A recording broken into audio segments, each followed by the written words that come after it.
Saya ada di lokasi depan KPU. Saya di sini bersama Bapak Fuad. Beliau adalah pengurus DPP PKB, Direktur Eksekutif apa Pak? Direktur Eksekutif Akpolbank, Direktur Eksekutif Akpolbank DPP PKB. Gimana kabar Pak Fuad? Alhamdulillah. Apa ini? Nuansa hari ini apa yang Pak Fuad rasakan? Ini adalah nuansa kemenangan buat Anies Muhaimin. Amin. Ini adalah awal dari kita menjemput perubahan. Kita sambut kemenangan Amin. Iroh dari masyarakat Jabodetabek dan sekitarnya sangat luar biasa. Tapi Untuk Pak Fuad, mengantarkan Caimin dan Anies Muhaimin ada kekhawatiran nggak dengan hasil survei selama ini? survei kan kita nggak pernah bikin survei itu kan apa kata Bang Fir? Coba buka di publik bagaimana survei itu dibuat, bagaimana siapa yang menyuruh mendanai survei dan lain sebagainya. Survei bagi kita adalah pasangan yang tidak melulu hanya tergantung pada survei. Bagaimana pengorganisasian kita di tingkatan basis, itulah yang paling utama. Memang gini ya, ada teori, ada pandangan dari peneliti juga bahwa ini saat ini ada potensi suara yang tidak tercapture oleh survei itu.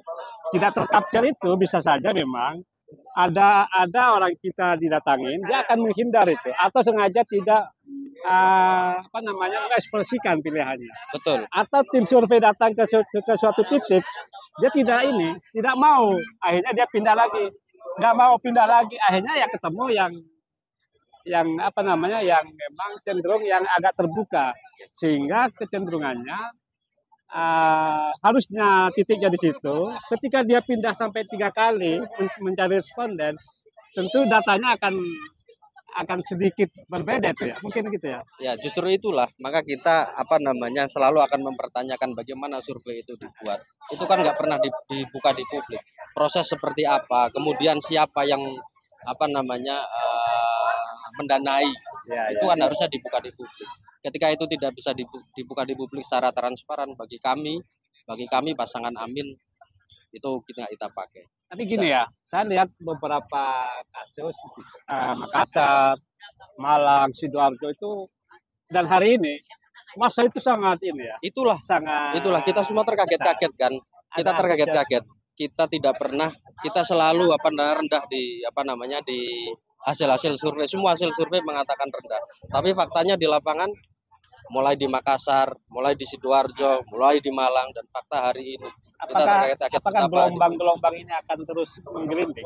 Iya, masyarakat sudah jenuh, masyarakat ingin perubahan, dan perubahan itu ada di pasangan Anies Baswedan dan Muhaimin. Artinya kalau gelombang makin besar kan bisa ini akan eskalatif, ini akan terus menerus, akan menjadi ini kan tingkat kejenuhan masyarakat. Betul. Menerobos apa aja rintangan kan gitu ya. Betul. Ini tingkat kejenuhan masyarakat 5 tahun, 10 tahun perubahan tidak ada. Perubahan itu apa? Perubahan adalah merubah nasib kita, merubah nasib masyarakat.